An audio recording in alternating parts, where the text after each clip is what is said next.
서가는 교회, 그리스도 위에 서가는 교회라는 제목으로 은혜를 나누고자 합니다. 우리 신앙인들은 그리스도를 통해 새로운 삶으로 초대받은 사람들입니다. 우리는 눈에 보이는 세계를 넘어서 눈에 보이지 않는 세계, 즉 영의 세계에 초점을 맞추는 삶으로 우리 한 분 한 분은 부르심을 받았습니다. 여기 앉아있는 우리 모두가 그렇게 새로운 피조물이 되었습니다. 믿으십니까? 하지만 안타까운 것은 우리가 여전히 육신을 입고 있다는 것입니다. 마음으로는 원이로지만 눈에 보이는 것에 한 번 더 눈이 가는 것이 어쩔 수 없습니다. 그래서 길을 걷다가도 예쁜 봄 신상 옷이 보이면 심장이 막 두근거리죠. 교회 사역자들보다 잘생긴 임영웅의 눈길이 한 번 더 가기 마련입니다. 하지만 걱정하지 마십시오. 이런 우리의 연약함을 하나님 아버지께서는 다 아신다는 사실입니다. 하나님은 우리에게 성령님을 보내주셨습니다. 우리에게 성령님이 임하시고 그 성령님의 충만하심이 우리 가운데 부어지기만 하면 우린 영에 속한 사람으로 살 수 있습니다. 그래서 성령 충만은 선택사항이 아닙니다. 기도 많이 하는 권사님, 목회하시는 목사님만 받는 것이 성령 충만이 절대 아닙니다. 우리 모두가 받아야 할 것이 바로 성령 충만입니다. 하나님은 우리 모두가 성령님과 동행하며 성령으로 충만하시기를 원하십니다. 우리가 성령 충만하길 원하는 것보다 하나님께서 우리가 성령 충만하길 더 원하신다는 거예요. 무슨 일이든 성령으로 행하시기를 바랍니다. 무슨 일이든 성령으로 물으시고 성령의 능력을 의지하십시오.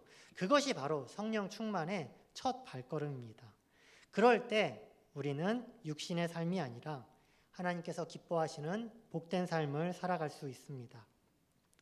바울은 고린도 교회가 성령으로 힘있고 성령의 능력으로 전도하는 교회가 되기를 바랬습니다. 하지만 고린도 교회는 그러지 못했던 것 같아요. 여전히 육에 속해서 육신을 자랑했습니다. 교회 내에 파당이 나누어져서 분쟁과 시기를 일삼았습니다. 바울은 그것을 보고 교회가 교회답지 못한 것을 가만히 있을 수 없었습니다. 그래서 마음을 단단히 먹고 그들을 훈계합니다. 우리 1절 말씀 다 같이 한번 읽어보도록 하겠습니다. 1절 말씀입니다. 시작. 형제들아, 내가 신령한 자들을 대함과 같이 너희에게 말할 수 없어서 육신에 속한 자 곧 그리스도 안에서 어린아이들을 대함과 같이 하노라. 아멘. 바울은 고린도 성도들을 육신에 속한 자라고 이야기합니다.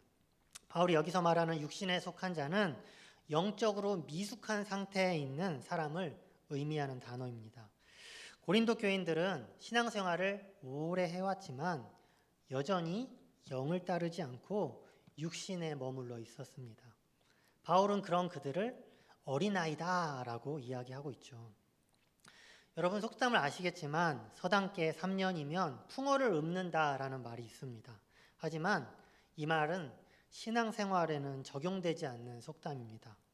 저 역시도 언제부터 교회를 다닌지 기억나지도 않을 만큼 어려서부터 교회를 다녔습니다.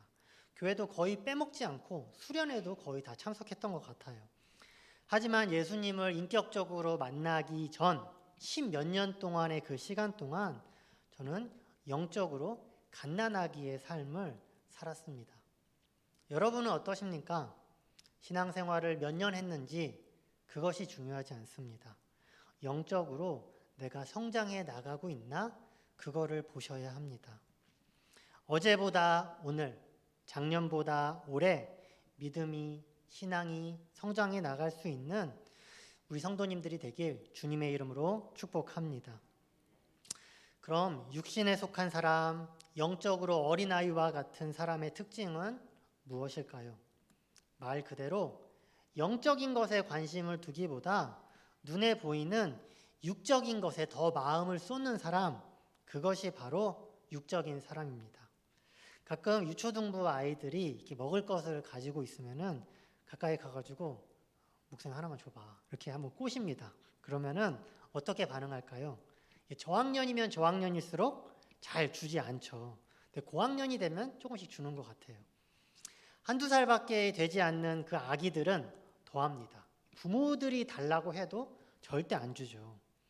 하지만 중고등부쯤 되면 어떻게 됩니까? 이게 달라고 하면은 뭐 아무렇지 않게 그냥 주는 것 같아요. 왜 그러죠? 과자. 그러니까 내 손에 지금 들고 있는 이 과자보다 이 저와의 친밀한 관계가 더 소중한 것을 이 중학교쯤 되면은 알기 때문이죠. 부모에게 사탕 하나 안 주던 이 꼬맹이도 어른이 되고 철이 들면 부모님이 수술할 때 수백만 원, 수천만 원의 수술비를 아끼지 않고 내어줍니다. 진짜 소중한 것이 무엇인지 점점 알아가는 것, 그것이 바로 어른이 된다는 거죠. 성숙해진다는 것은 무엇이 진짜 중요한 것인지를 보는, 판단하는 눈이 생기는 것입니다. 그럼 영적으로 성숙한다는 것은 무엇일까요?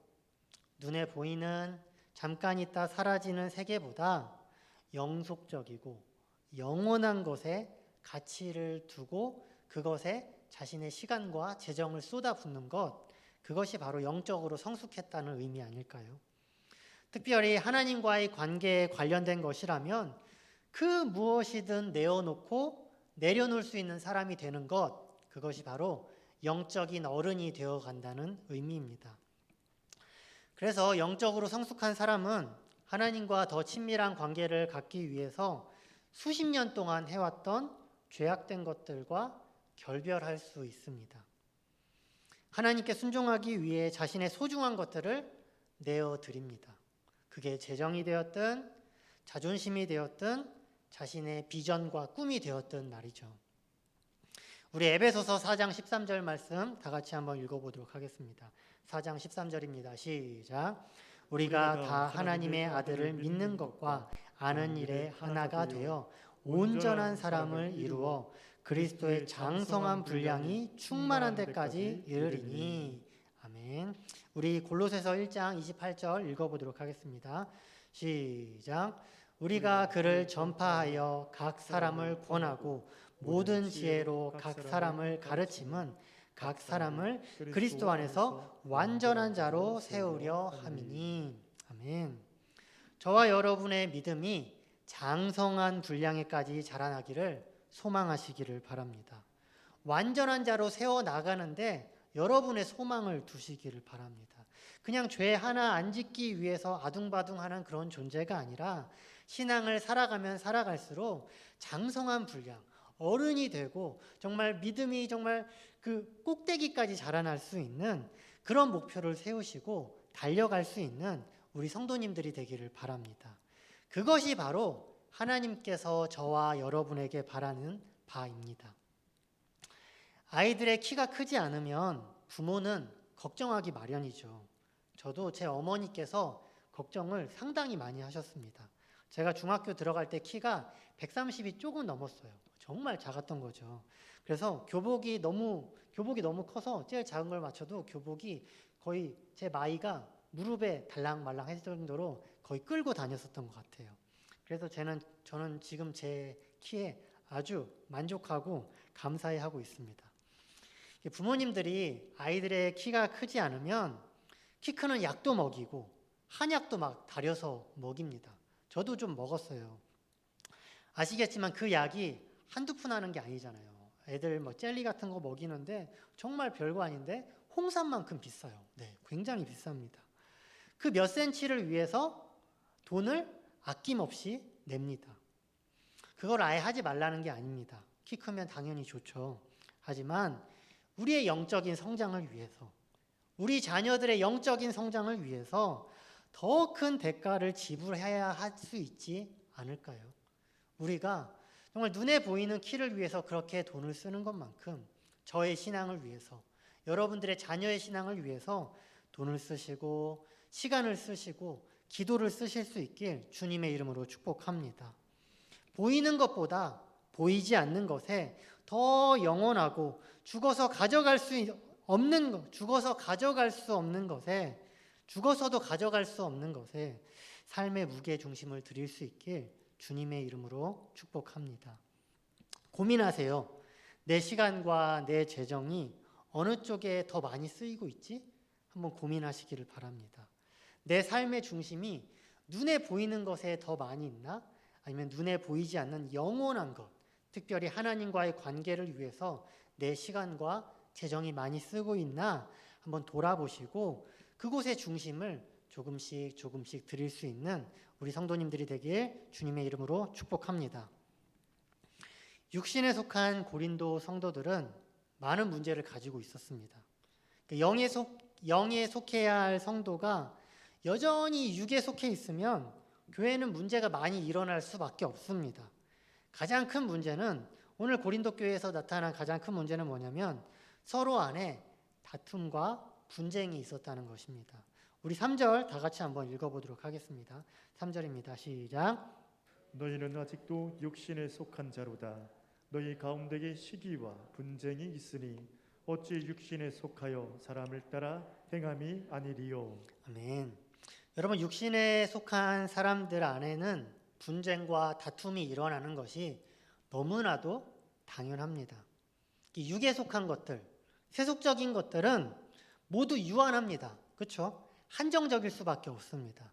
돈이든 권력이든 인기든 그 무엇이든 간에 이 파이의 크기는 다 정해져 있습니다. 하지만 그에 비해 인간의 욕심은 끝이 없습니다. 그래서 문제가 발생하는 것이죠. 그러니까 어르신들 눈높이에 맞추면은 부침개 크기는 이렇게 정해져 있는데 그것을 나눠 먹을 사람들은 너무나도 많은 거예요. 그리고 그 사람들 한 명 한 명이 욕심이 무한정이다 보니까는 싸움이 일어날 수밖에 없고 다툼이 일어날 수밖에 없는 것이죠. 하지만 영적인 것을 사모하는 공동체에는 다툼이 일어나지가 않습니다. 왜입니까? 하나님께서 주시는 영적인 은사는 무한하기 때문입니다. 하나님 안에 있는 것은 각자가 다 풍성히 가져가도 12광주리가 남을 만큼 풍성하기 때문입니다. 할렐루야. 바울은 고린도 사람들에게 복음을 전한 후에 말씀을 가르쳤습니다.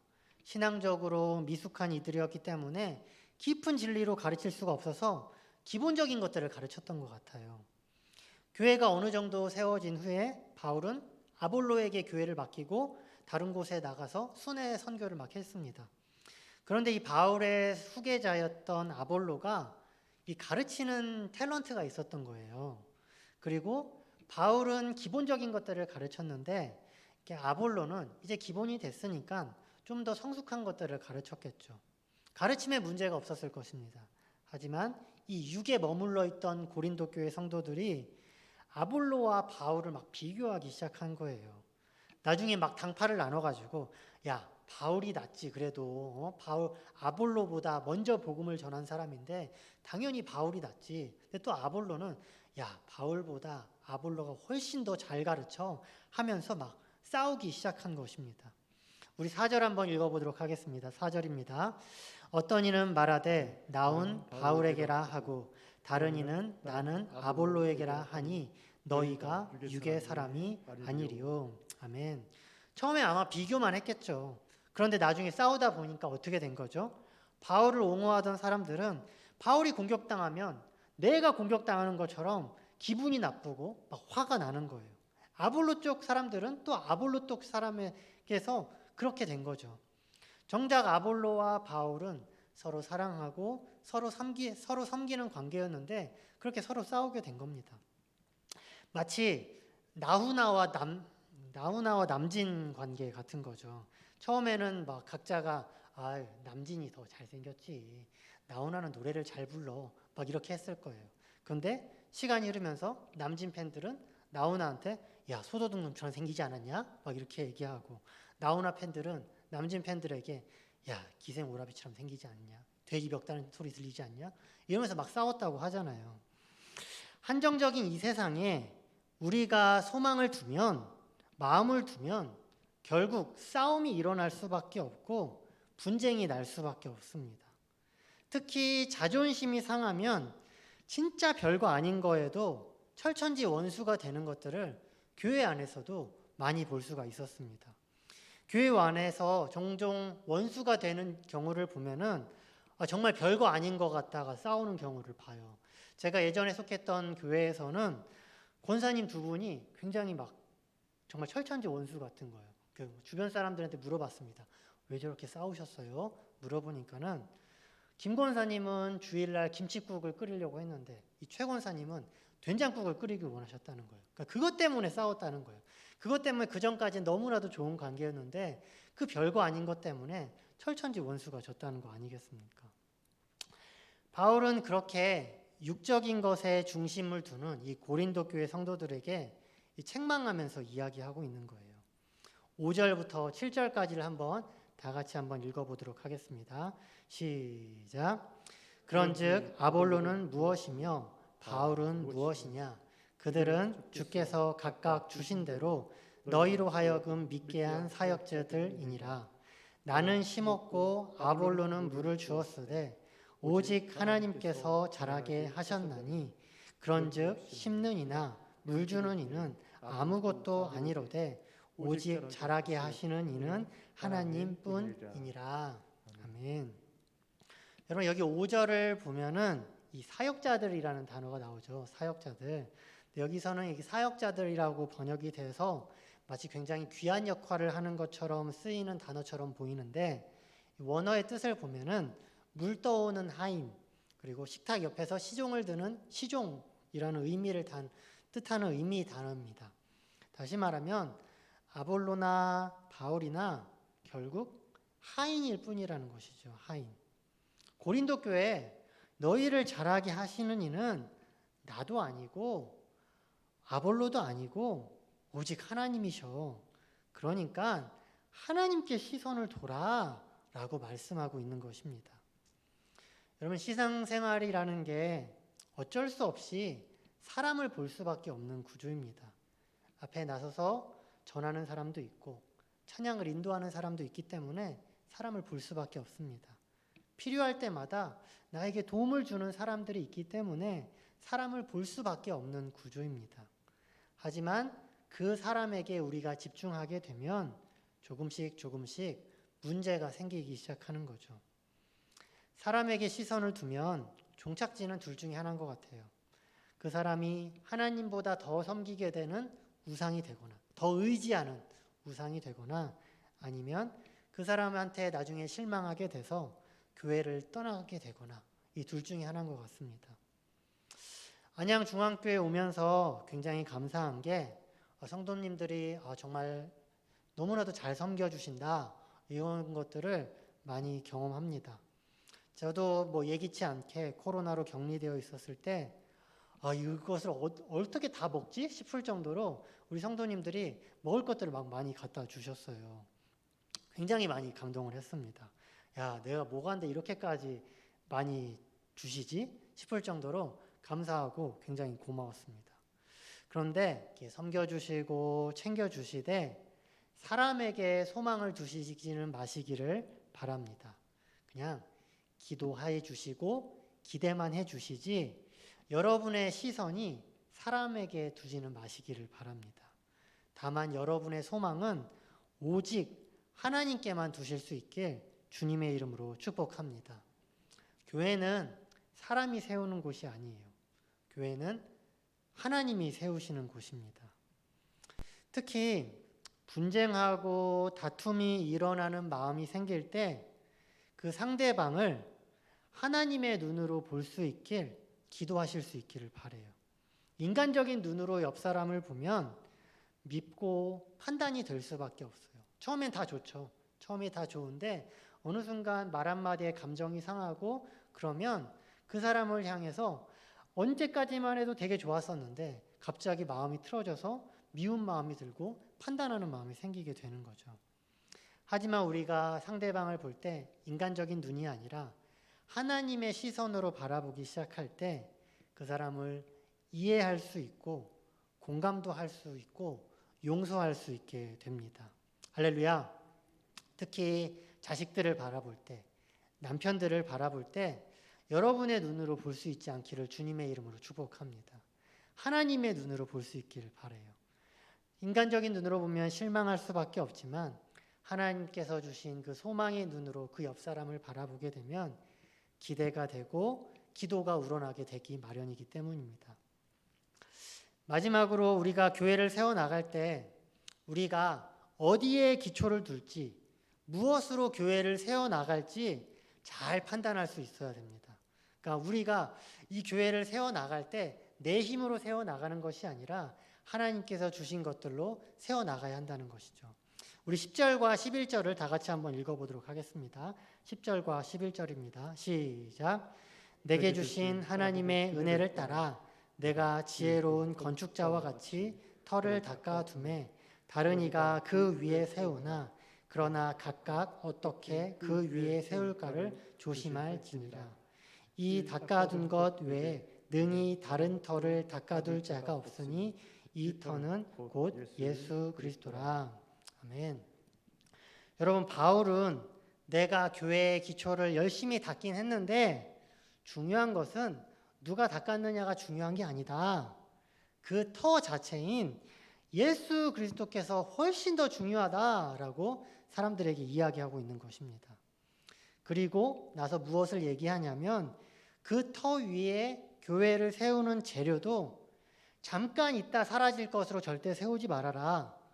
영원한 것, 하나님의 은혜, 사랑으로 세워야 된다라고 말씀하고 있는 것이에요. 제가 사역을 막 시작했을 때 나이가 29살이었습니다. 29살. 29살 때 유초등부 사역을 시작했습니다. 그때 그 교회는 아이들이 거의 다 전도돼서 온 아이들이었어요. 그래서 부모님들이 교회를 다 다니지가 않는 상황이었습니다. 가만 보니까는 아이들이 주일 예배에 잘 참석할 수 있는 게 다른 것이 아니라 아이들의 마음을 사고 아이들을 재밌게 하는 것보다 안 믿는 부모님들 찾아가서 그분들과의 관계를 좋게 하는 것, 그것이 굉장히 중요한 것 같더라고요. 그래서 집집마다 다 찾아가서 부모님께 인사드리고 막 먹을 것도 사드리고 선물도 사드리고 막 이렇게 에너지를 막 쏟았습니다. 믿지 않는 분들 이렇게 찾아가서 이렇게 신방하는 게 쉬웠겠습니까? 쉽지 않죠. 어쩔 때는 막 문전박대도 당하고 그래서 걱정도 많이 하고 그랬습니다. 그런데 그때는 이 신방하는데 자신감이 있었습니다. 굉장히 자신감이 있었어요. 근데 그 자신감이 어디서 나왔냐면 좀 이런 말 하기 좀 민망하긴 한데 그때는 제가 29살이었다 보니까 외모에 조금 자신감이 있었습니다. 이렇게 좀 지금보다 조금 더 이렇게 날씬하고 그래가지고 외모에 좀 자신감이 있어가지고 그래가지고 막 부모님들 찾아갈 때 막 멋지게 하고 인사를 갔는데 되게 잘 인사도 받아주시고 막 그랬던 것 같아요. 그런데 나중에 되니까는 결국에 다 한계가 막 드러나더라고요. 아무리 좋은 관계를 맺고 맛있는 것들을 막 가져다 드리고 선물을 가져다 줘서 좋은 관계가 맺어졌지만 결국 중요할 때 되니까는 애들 데리고 캠핑 가버리고 그냥 마음 갑자기 변해버려서 안 보내버리고 막 그러시더라고요. 그래서 나중에 진짜 깨달았습니다. 한 2년 있다가 3년 있다가 결국 기도구나. 사역은 정말 기도밖에 없고 하나님 앞에 우는 것밖에 없구나. 사랑하는 것밖에 없구나. 그렇게 깨달아졌습니다. 교회 성장을 위해 많은 프로그램들이 필요하다고 합니다. 좋은 입지, 편리한 시설, 감각적인 디자인, 표, 막 이런 것들이 필요하다고 이야기합니다. 당연히 중요합니다. 그런 거에 신경을 쓰지 않으면 아무리 좋은 말씀을 전하고 뭐 성령 충만을 해도 사역자들이 성령을 충만해도 교회 자체를 오지 않으니까는 이게 되지 않을 수밖에 없습니다. 그러니까 둘 다 잘해야 되는 거예요. 하나님의 말씀 앞에 그리스도를 기본으로 해서 교회를 서가는 것도 당연히 중요하고 그런 것들 감각적이고 이 시대를 따라가는 것도 중요하다는 것이죠. 하지만 무엇보다도 중요한 것은 우리의 진짜 기초가 무엇인지 매 순간 돌아보고 무엇으로 우리가 교회를 세워가고 있는지를 돌아보고 정해야 한다는 것이죠. 우리는 그리스도의 말씀으로 기준이 되어서 교회를 세워야 합니다. 할렐루야. 기도와 섬김과 사랑으로 교회를 세워가야 합니다. 절대 오늘 성경에 나온 것처럼 고린도 교회처럼 경쟁과 시기와 질투로 교회를 세워가서는 안 됩니다. 교회를 향한 열심일 수 있어요. 하지만 그 안에 질투와 어떤 미움, 경쟁이 있다면 우린 내려놓고 그것들보다 오히려 기도와 섬김으로 방향성을 바꿔야 한다는 것이죠. 우리 12절부터 15절까지를 한번 읽도록 하겠습니다. 12절부터 15절입니다. 시작. 만일 누구든지 금이나 은이나 보석이나 나무나 풀이나 지프로 이 터 위에 세우면 각 사람의 공적이 나타날 터인데 그날이 공적을 밝히리니 이는 불로 나타내고 그 불이 각 사람의 공적이 어떠한 것을 시험할 것임이라. 만일 누구든지 그 위에 세운 공적이 그대로 있으면 상을 받고 만일 그 공적이 불타면 해를 받으리니 그러나 자신은 구원을 받되 불 가운데서 받은 것 같으니라. 아멘. 여러분, 고린도 교회는 하나님에 대한 열심은 있었지만 그 열심을 경쟁과 시기와 질투로 세워가고 있었던 거예요. 하나님은 그것을 꾸짖으시고 바울은 그것을 꾸짖으시면서 그렇게 세워간다가는 나중에 고난이 닥쳤을 때 다 불타 없어질 거야. 교회가 흔적조차 없어질 거야 라고 말하고 있습니다. 스스로를 점검하실 수 있기를 바랍니다. 교회를 위해 쏟는 나의 열심, 나의 헌신, 이것이 무엇인지 점검하시기를 바랍니다. 하나님을 사랑해서 하는 열심인지 아니면 누군가와의 경쟁 관계 가운데서 나를 세우고 나를 드러내기 위한 것인지를 한 번씩 돌아보실 수 있기를 바랍니다. 우리의 헌신이 하나님 앞에 순전한 것이 될수록 교회는 바로 서갈 것입니다. 경쟁으로 하면은 처음엔 빨리 서갈 수 있어요. 그런데 나중에 시련이 닥쳤을 때 교회는 찢어지고 흩어질 수밖에 없거든요. 하지만 우리가 사랑과 섬김으로 서로를 아끼며 나아갈 때 교회는 어떤 시련과 어떤 연단이 닥칠 때 더 세워지고 금과 은같이 더 빛나게 될 것입니다. 할렐루야. 말씀을 정리합니다. 코로나 시국 가운데 많은 성도님들이 고민하고 걱정하십니다. 이전에 그 교회로 돌아갈 수 있을까? 이전으로 우리 교회가 많은 사람들이 예배하고 함께 찬양할 수 있는 교회가 될 수 있을까? 걱정하십니다. 눈에 보이는 현실은 분명히 어려워 보입니다. 하지만 교회는 하나님이 해나가시는 것들을 잊지 마시기를 바랍니다.